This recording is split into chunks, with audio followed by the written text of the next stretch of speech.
My passion for brook trout started many years ago. The backcountry hikes were invigorating. Tossing tiny flies into shallow, oxygen-filled rapids in hope of connecting with a 12-inch gem was an obsession that led me to some breathtaking scenery.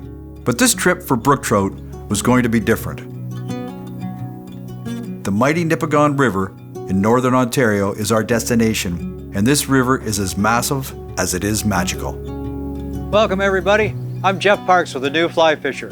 We're up here in northern Ontario on the Nipigon River, and we're searching for world-class trophy brook trout. And it's just a perfect brook trout habitat here. You got a nice hydro cushion in front of the island behind us here. We're going to be guided by Neil Leduc from Affinity Angling.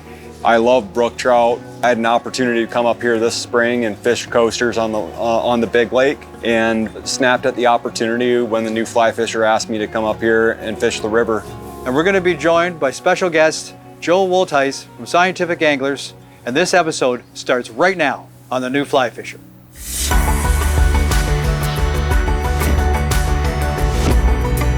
Ooh, that's a nice sized fish.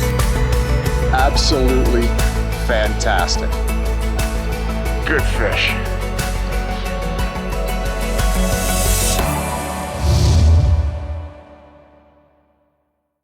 The New Fly Fisher is brought to you in partnership with Destination Ontario, Orvis Fly Fishing, Scientific Anglers,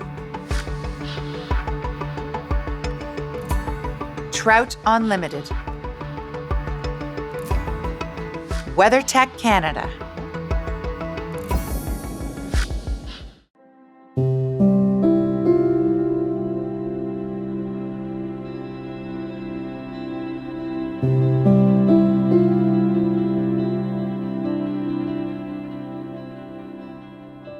The Nipigon River is located about an hour's drive northeast of Thunder Bay, Ontario. From Sault Ste. Marie, Michigan, it is a breathtaking 6-hour drive up the coast of Lake Superior. This trip is definitely accessible by automobile.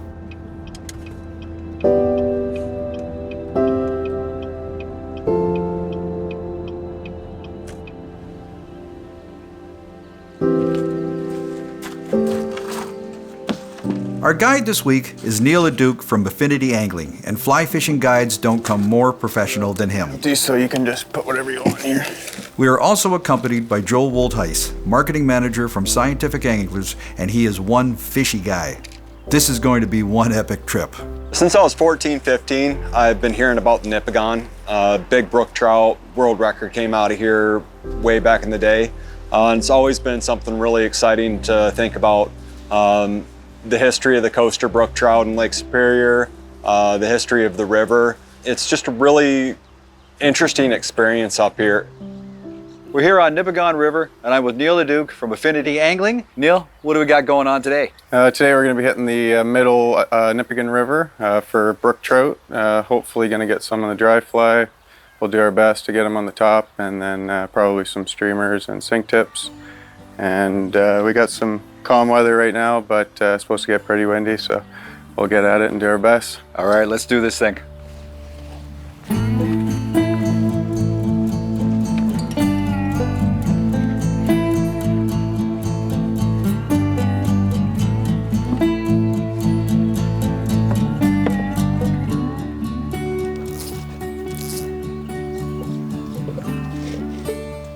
I've never had anybody really do this for me. This is kind of fun.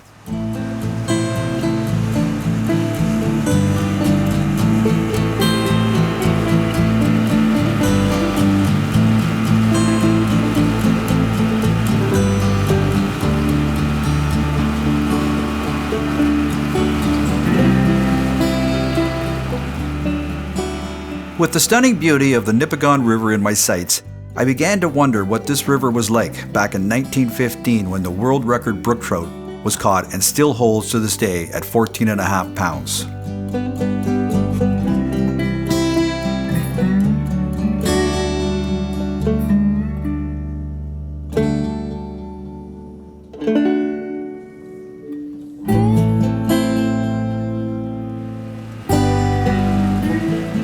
You know in the back of my mind there's a 15-pounder with our name on it somewhere out there.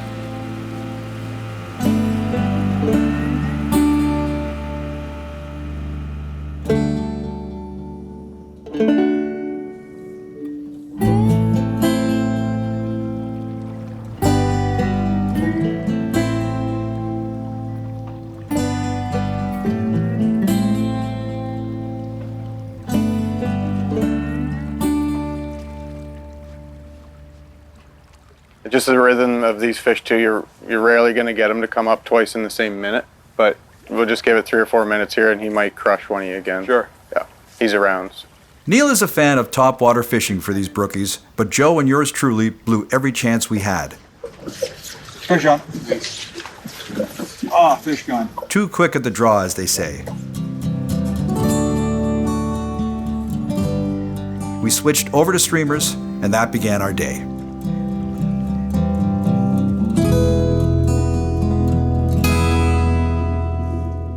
So we're just set up on a main lake reef here. There's a lot of deep water surrounding this about 4 or 5 foot rock pile on the top here. And when the brookies are feeding, they're generally right up on the top of these rocks. Just a nice constant retrieve. And usually it's 5 or 10 minutes per spot like this. If they're there, we'll get them. If not, we just keep moving around. You'll notice the current starting to come actually against the wind through here too.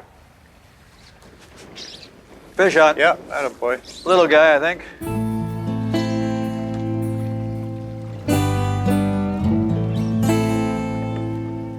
Well, we've had some good chances at them.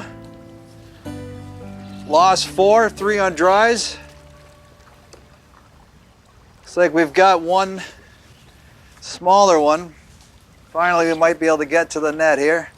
It's actually not too bad. That's pretty good. All right.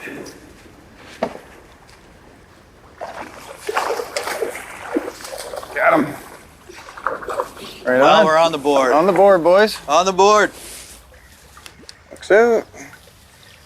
There's about a 18-incher. Right on. Nice. Nicely done. Nicely done, gentlemen.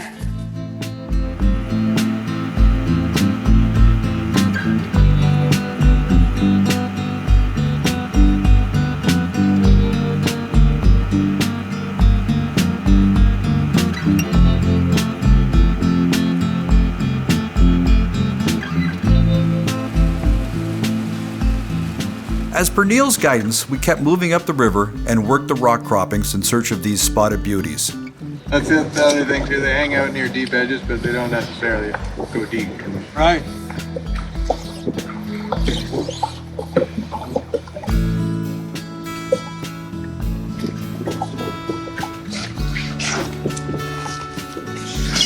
It didn't take long, and Joe's reel was put to the test. Attaboy. Nice. Nice.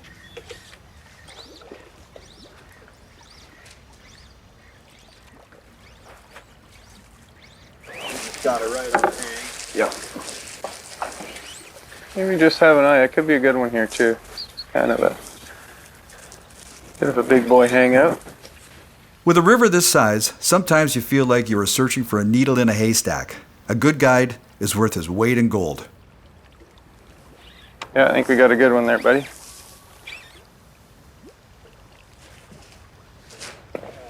Oh, a little smaller. Just some heavy current.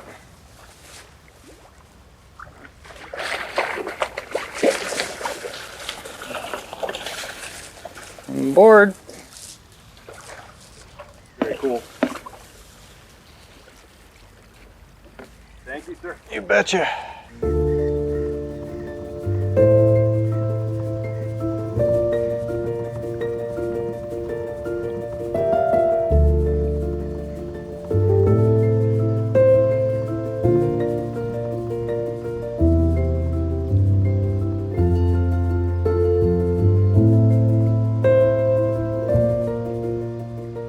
As Joe and I worked the river, we began to see and feel how healthy this river is.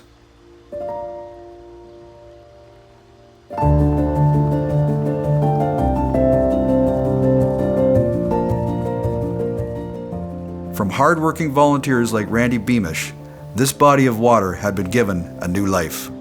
In 2005, there was another push for an overall regulation change to encompass the entire Nipigon system and the North Shore Lake Superior tributaries included. And that regulation was a 22-inch rule. So for the most part, it's a catch and release fishery with that. They got a lot of pushback from some stakeholder groups on that releasing brook trout back after they were caught was not a good thing. And there was no real science at the time other than some of the catch and release data from 97 to 2005. So they expanded it. I got involved in 2004 and started tagging fish in the system. Annual recapture rates are anywhere from 15 to 30%. They hover right in the 20% area. It's pretty consistent. We know it works. We know you can catch them. You can let them go and catch them again. They're healthy. In fact, in close to 3,000 fish, I've seen no damage from handling. I've seen the odd tag, expand the wound where the tag goes in has expanded, but nothing detrimental. The fish are very receptive to catch and release. And here we are today. The population has expanded.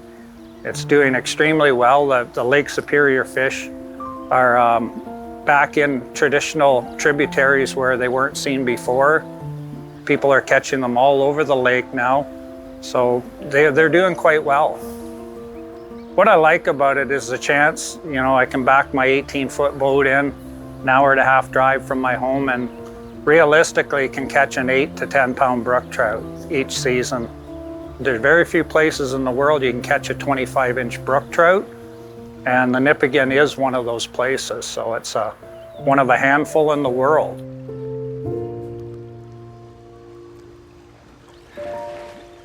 Okay, we stopped here, and I'm actually fishing a foam line. It's where the foam seems to congregate, and it's just a line down the river. And when you see that on the rivers that you're fishing, make sure you fish those. Those are the food. That's the food chain, the buffet table. And realistically, a lot of the bugs, the insects, and a lot of the fish are going to be hanging out by this foam line because it's a current that's taking it down. It's like an airstream, or if you could call it that. So that's where the fish are going to be. That's where the food is. So make sure you, whenever you're at your river or any of these brook trout rivers, always target that foam line because that's the spot where most of the fish are going to hang out at.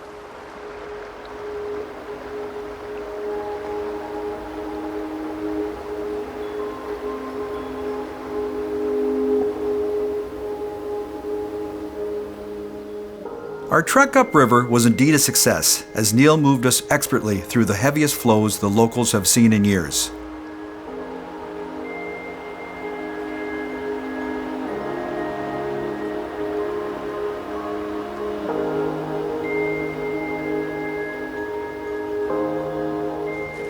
You just let me.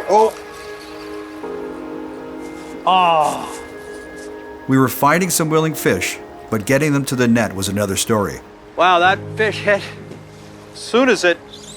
That was pretty neat. I think you were telling yourself. As soon as it went into the water, Yeah. that was on. Yeah. Yeah. Oh, and it's off. Yeah. Oh, darn it all. Well, that's the way fishing goes. You get one, you lose one. Darn it all. Let's see if we can find that one again. The hookups were fast, the flows were heavy, and the fish were using the current. So this is just about the very top of the upper river here, below Lake Nipigon still. It's actually the last dam that they put in, Pine Portage Dam. And it's just a perfect brook trout habitat here. You got a nice hydro cushion in front of the island behind us here. And it's not a spot you're gonna get one every time, but it's kind of a nice spot to feel like you might get a big one, and that's kind of what we're going for here. Cheers all around when Joe landed his second. All right, buddy. Yeah, that up, boy. Yeah, that was textbook. Bigger pet's a better fish. Nice fish, yeah. Yep. I'll just wait till you get them close, and then whenever you can get a good head lift, I'll come in there. And just take your time here too, it's really heavy currents. Good fish. And you just gotta enjoy them too, because they're pretty nice to fight in here.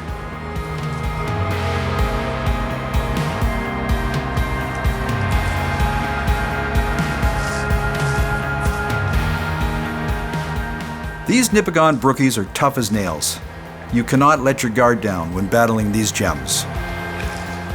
Yeah, baby. Nice. Nice.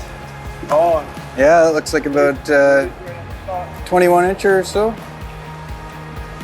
Fly out. Barbless. Awesome. Nicely done, buddy. Beautiful brookie.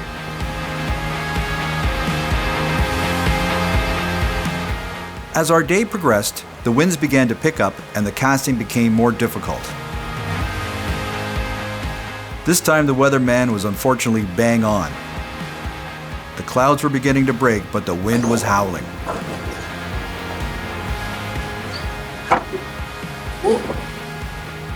I got you. Did you get me? Oh yeah. Yeah. Sorry. Okay, we're fishing in a really windy day today. We've got 40-kilometer-hour winds, 25-mile-an-hour, somewhere in around there, and it's pretty ugly casting. As you can see, I'm wrapped around here. So a couple safety tips is one, wear a hat, because actually that would have been into my head right here. Two, if you can, get it into kind of a way of pinching down your barbs. You don't have to always pinch down your barbs, but one, it's better for the fish. Two, it's better for us when it goes into the side of our head. Number three, sunglasses. You only have two eyes, and with having only two eyes, that fly right there, if I didn't have sunglasses, could have gone into one of them, and you're blind in one eye or whatever. So make sure you wear sunglasses, make sure you wear a hat, and kind of get into a habit of pinching down those barbs.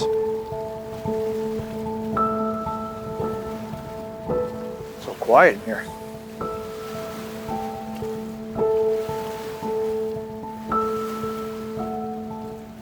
Neil again steered us in the right direction and we struck gold one more time.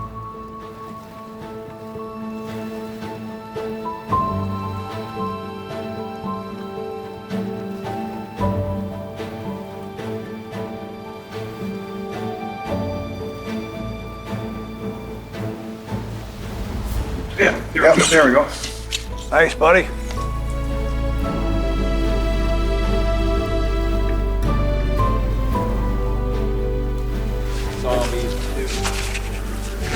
Yeah, they like to take it nice and shallow on it. Looks like a nice fish.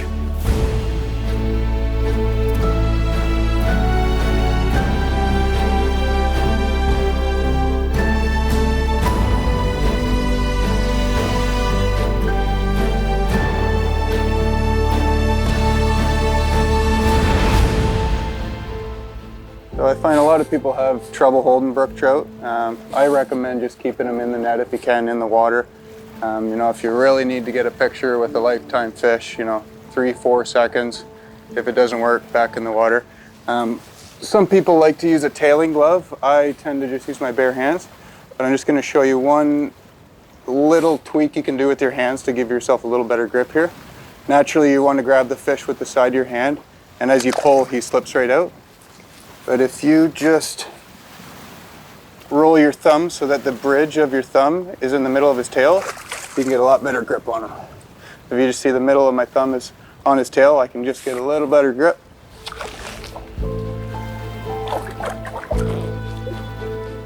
And then just a little pick up underneath and back in the net. Just for example, all you need is a quick lift, quick photo, right back in the water.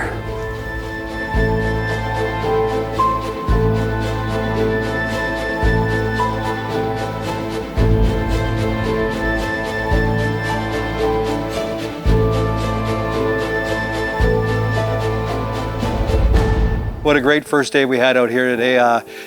Funny, you know what? I learned so much today. And one thing that I learned was that these fish will hit in 30 feet of water, even though your fly is 2 feet underneath the surface. Like they come up out of nowhere. And realistically, I didn't I thought we might have had to go, farther down. And so that was really neat that these fish are looking up in fast water and fast deep water. And the other thing I learned today was that this river like the back of your hand, man. You're unbelievable with this river. So I can't wait for tomorrow to see what tomorrow's going to bring. So. Yeah, no, I appreciate it. And the nice thing with the brook trout is a lot of people underestimate how, I guess, the ability to rise so fast. The nice thing for me is I've had a really lucky upbringing in Algonquin Park with the cottage there, and I got to see brook trout behavior from, about this tall. So had I not seen that at a young age, I think I would probably be still trying to go deep, and a lot of guys just, unfortunately, don't ever get to see the real natural reaction of the brook trout. And I think if a few people just got to see them in their prime behavior, you just have a little bit more confidence going after them. So. Awesome. Well, I know I have a lot more confidence after today too, so I'm looking forward to tomorrow. Yeah, no, that was a great day. Awesome. Can't wait. This is Joe Waltice from Scientific Anglers, Marketing Manager, and we just had our first day out on the river, fishing today on the Nipigon River. What a great day. Joe outfished me, but we both hooked, quite a few fish. I think we turned almost 20 fish today. Yeah. It was a great day. Had some really awesome takes early in the morning on mice flies on the surface. And then we switched over to the river, fishing sinking lines, pulling streamers. Had some really awesome visual takes throughout the day. Had some fish go fairly deep on the swing. It was a really cool day. Learned a lot on the river today with you and Neil, and it was just a fun day getting some brookies to hand. Wasn't it though? Yeah. It was amazing how many fish are in this river. So lots of different sizes too, which is awesome to see. So we got some weather tomorrow. Looks like we're going to have to wear the rain gear, but are you prepared for that? Oh yeah. All right, let's give it. All right. When up here in the Nipigon region, the Beaver Motel is perfect for anglers. The location is close to the river or lake. It has comfy rooms along with larger suites to accommodate small groups, and this is a great place to unwind after a fun day of fishing.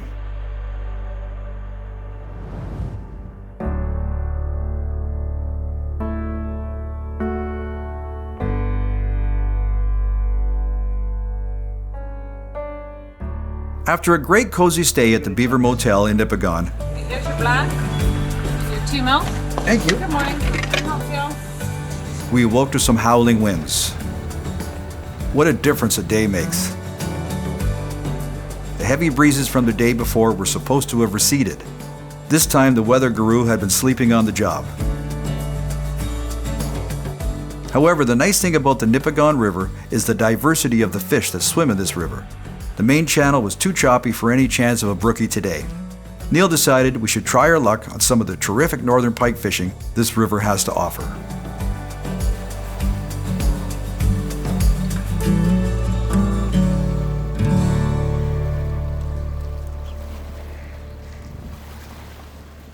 You can't beat the action that northerns offer a fly angler.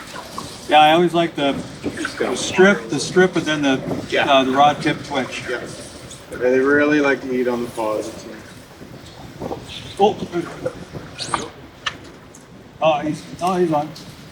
I didn't really stick to him. Well, that didn't take long. That was about 4 casts. This is a perfect habitat for these predators with the weed beds for camouflage. Get that fly moving so it looks alive, and watch out.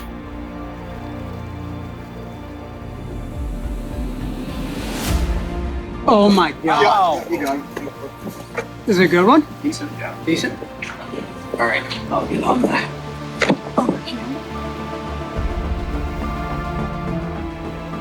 In any kind of fishing, if you think you see something following your fly, use your instincts and keep the fly in the water as long as possible. Always assume that the fish has eyes for your fly. More times than not, your instincts will prevail.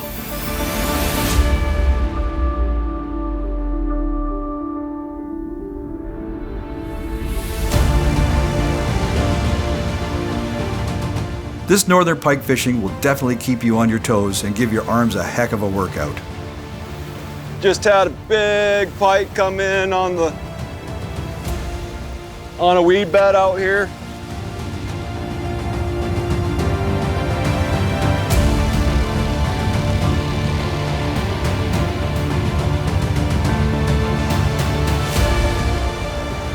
Fishing some wire leaders, probably got about a little bit over a 30-incher. Got him right here.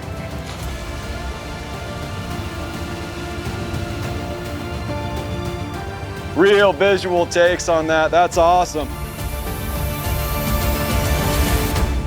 When a guide could take a miserable windy day and turn it into a fish fest, you know you've got the right person for the job.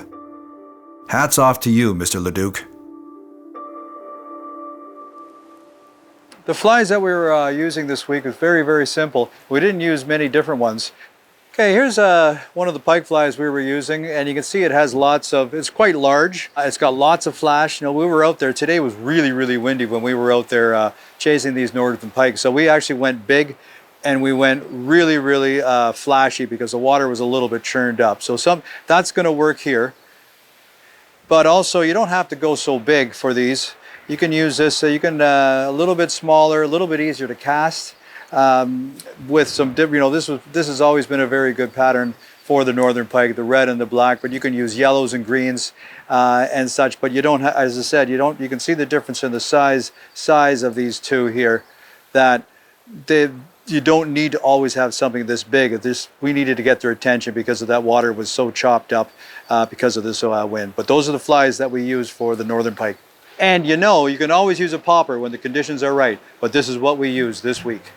This was the #1 fly right here, and with different colors in the middle, gold, red, but what you can see, it's a very low profile. It's not fat. It's not a very fat head on this. These are very, very smaller, a little bit thinner, and cuts through the water. And also, we were using this in the film, so right at the top of the water. So this was just sitting in the top of the water. So this low profile really worked well when we were skimming the surface.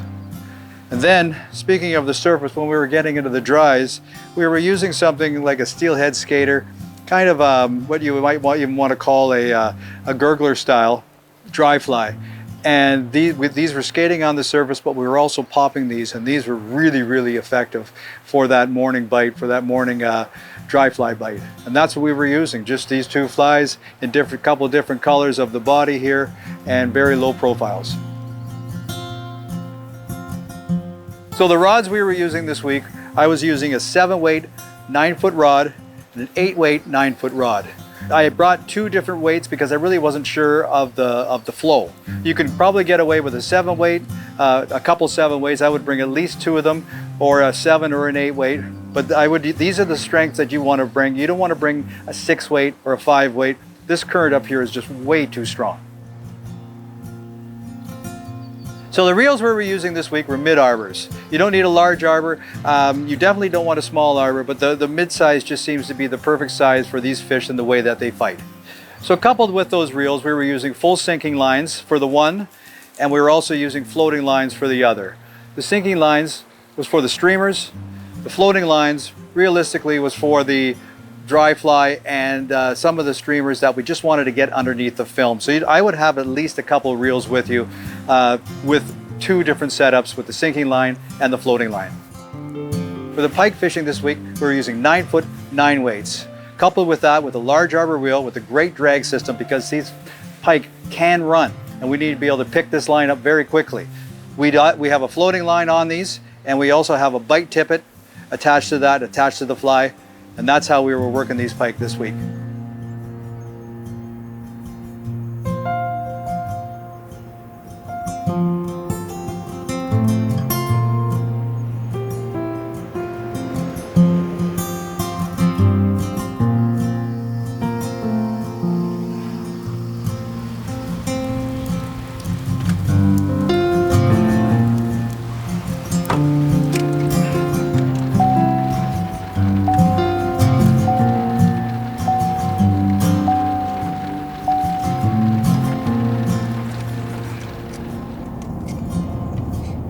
A new day, and we were back hunting world-class trophy brook trout.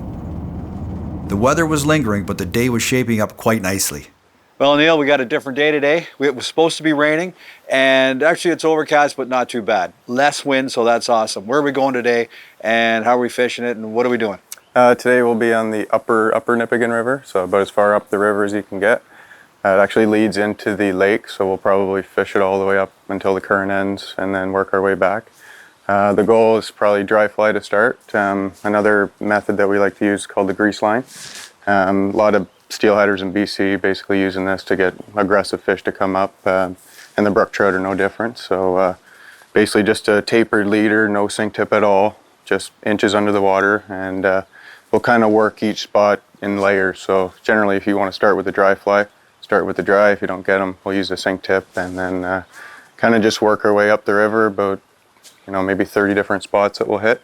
Some of them are heavy current, others are just stripping, so we'll just try to find a population and get what we can. Cool, sounds exciting. I can't wait. Should be fun. Let's get at it.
There is definitely lots of room for casting on this river. It is a fly fisher's paradise.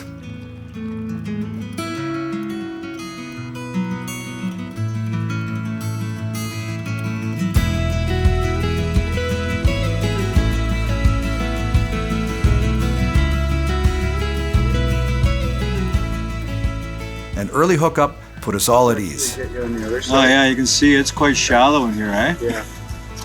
That's kind of what we're working with, and then I think, yeah, if you just go right off of this corner, just get the fastest. I'm just put the drift on the edge here.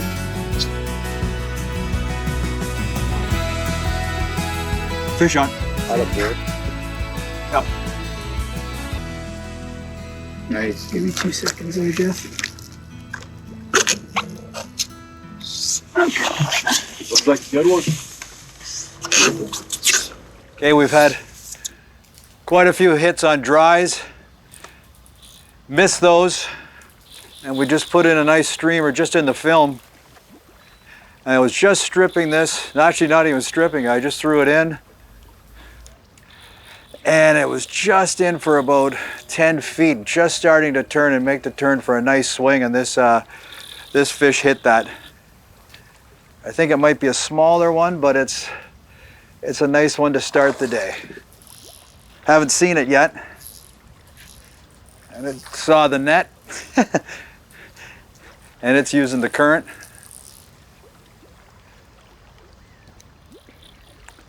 Should be coming into, wow, there it is back there, Neil. Wow. Put it into neutral, and then it'd be a little easier to get them in. Okay. Boy, these, it doesn't matter what size these are, they pack a good punch. I'll see if I can bring him in a little bit closer to here. He comes right now, buddy. Nicely done. On the board for the day. Wow, that was beautiful. You know, it's just swinging that fly in the film, and it's so effective. They're looking up. These fish are looking up and they're feeding. It's a great way to do it.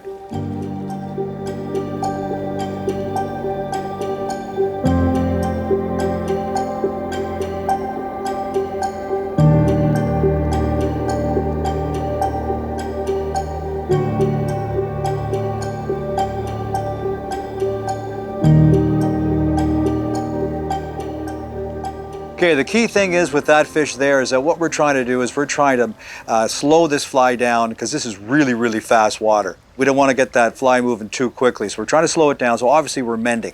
The main thing to do when the line goes in first, you need to mend that line as soon as it gets in the water because it's easier to mend the belly of the line that's close to the leader there. So as soon as it goes into the water, you mend it upriver. It's a lot easier. That's going to slow the fly down, and that worked for us here today.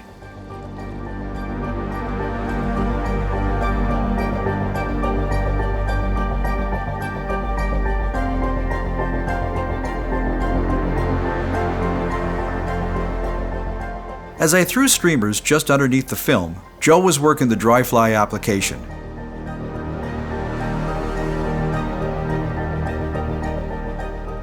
Can it get any better than moving a trophy fish on the surface? I don't think so.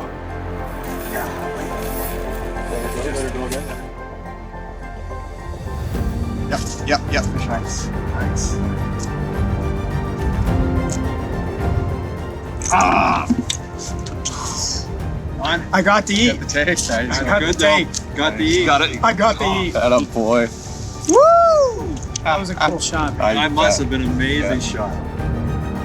Looks like we hit a fishy day, and even though many of our hookups did not make it to the net, a day fishing on the Nipigon River with our guide, Neil Leduc, was an incredible experience. The season in Nipigon, you can find me here probably early May until about September 15th for sure, maybe a little bit later. But the brook trout closes here on Lake Nipigon September 15th and Labor Day for the river and Lake Superior. So there's a few different peak windows, I would say, for the brook trout here. If you just want to come and stick with your streamers and maybe a sinking tip or just staying a little bit deeper, you don't really have to worry about the trout keying in on the bugs. So it's pretty consistent if you want to come early, maybe deal with a little colder weather. But they're eating smelt for the most part.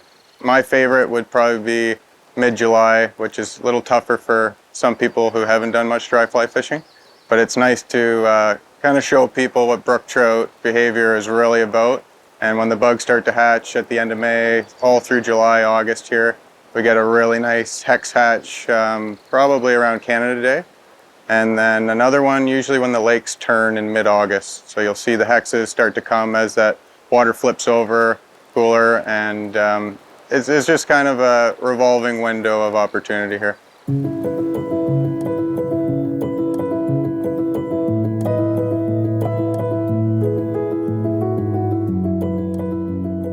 This river has countless miles of shoreline to explore. With each cast, your fly is passing numerous ambush and hiding spots for these brook trout.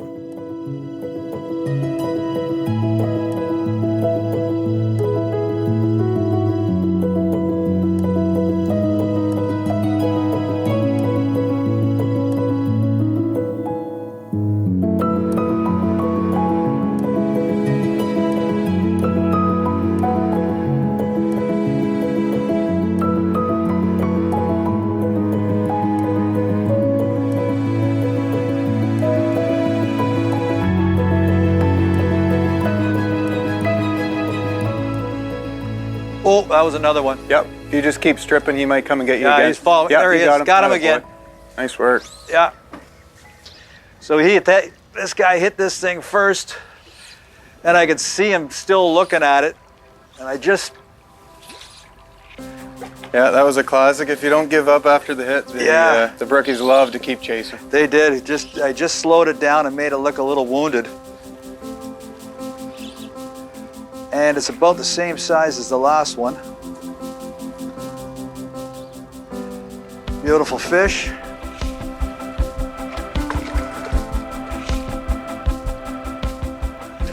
Should be coming back in, buddy. Perfect. Yep, very similar size.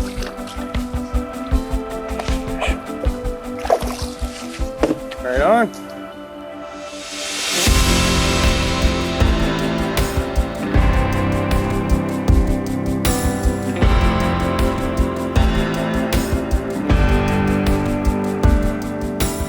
The day was heating up, and Joe and the brook trout were having a blast. I tell you, You got the touch today, Joe. Yeah, he was just on that. Once it bellied out, just nice subtle take. Got my nerves out of me. Stopped setting the hook. Along with a full-on love and hate relationship. Wonder how many times he's seen my fly today. Oh.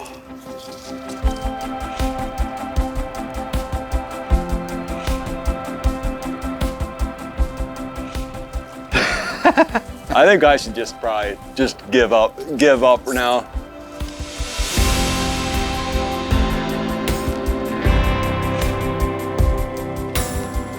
Talk to me about this one. What were you doing on this one? Just swinging deep, got a nice men down on it. Beautiful. And just got right into that, into that 45. Darn it all.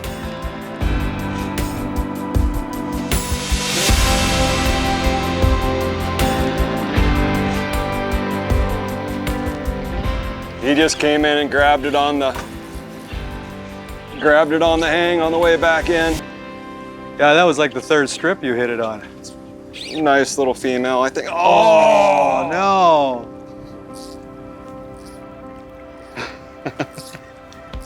That's the third fish I've lost today. It's frustrating. Sometimes you just don't get them to the boat. We got heavy current here, fishing barbless flies, and sometimes they just pull out, and fishing them on the swing, it's frustrating, but it's fishing.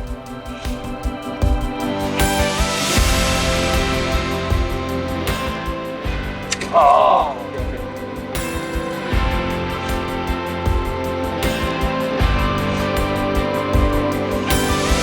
So we're fishing a streamer and a dry on the boat here right now. And Joe, can you tell us a little bit about these lines that we're using here? Sure. So we're trying to mix things up a little bit, putting some dry flies, streamers through a run here. I'm fishing a longer, a little bit heavier taper from Scientific Anglers called the Anadro. It's really great for skating. It's got a long, gradual back taper, great for mending. Jeff's fishing one of our Sonar triple density lines, a full sink line. He's fishing an I-3-5, so that's an intermediate sink 3, sink 5. Getting right to the middle of the water column, presenting nice even, and doesn't really have that belly that you'll find within sink tips. It's getting a nice gradual straight line connection to the fish, so when there's a take on the swing, you're able to just have a nice smooth connection and set the hook into it.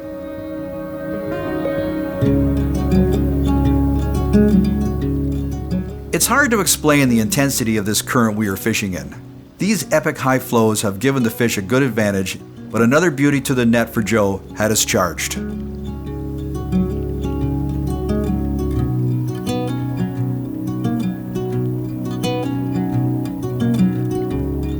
Yeah. Right off that shelf. That looked like that hit right away. As soon as I started the swing, it was right underneath the back of that cedar tree back there.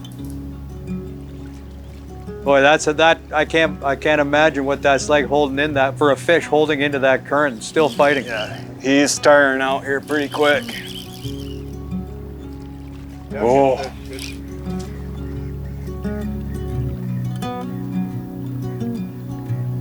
Oh, what a fish, buddy.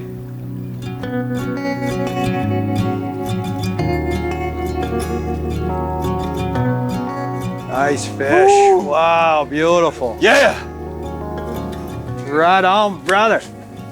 Nice one.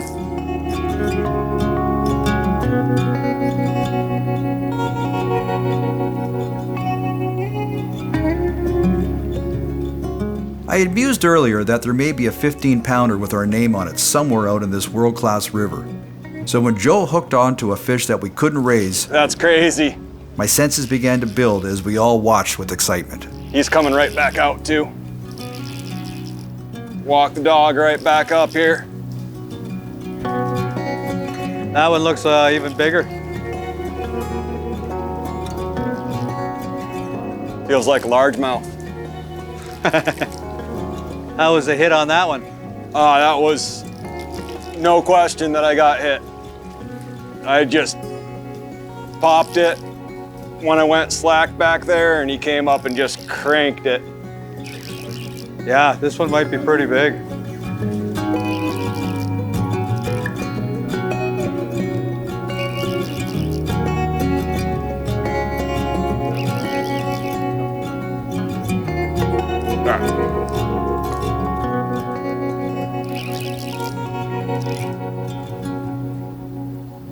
Well, just sitting in heavy current, fighting that fish.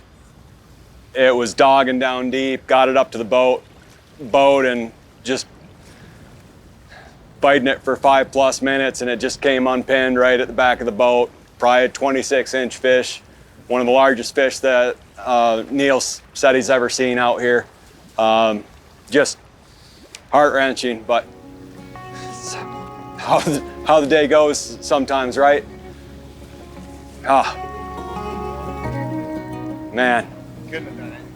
No, Oh, I'm surprised it stayed on so long. When he came up to the surface and started hitching. Yeah, I was like, oh God. And he just started backing down. Wow, what an insane day we had today. There are so many fish in this water. It's unbelievable, and especially if you know where to look for them, and that's where Neil, our guide, absolutely shines. We got some great hits on some dries. We got lots of fish on some streamers, and we also had some heartache out there, buddy. Talk to me about those. Yeah, well, we started out the day fishing dries, skating some deer hair mice, some little wakers. Had some fantastic takes on them, and a little rusty on the take, and pulled it away from them a couple times, and had a couple of really good eats, and they came unpinned at the side of the boat in the morning. Later in the day, we hooked a few great fish on streamers, landed a couple of them, and unfortunately, we lost one of our biggest fish of the day. We hooked one just enormous fish, and An enormous. yeah, it's I'm heartbroken. I'm heartbroken about it. These guys, they could see it in my face when it came unpinned. I'm surprised there wasn't any tears on that. Like, that was just an incredible fish, probably 26. We want him probably tonight. It's going to be 27 inches. Nipigon River, what a place. I will be back. Well, what a great week we had here on the Nipigon River. This truly is the place to find world-class trophy brook trout. I'd like to thank Neil Leduc from Affinity Angling for guiding us into some fantastic fish here on the river. I'd also like to congratulate Joe Woltheis from Scientific Anglers for hooking onto the biggest brook trout he'll probably ever hook onto in his life. I'd also like to thank the Beaver Motel for the comfortable stay here in Nipigon. If you'd like to learn more about this show and other shows in our series, please visit us on the web at www.thenewflyfisher.com. And until then, keep fishing. The New Fly Fisher is brought to you in partnership with Destination Ontario, Orvis Fly Fishing, Scientific Anglers, Trout Unlimited, WeatherTech Canada,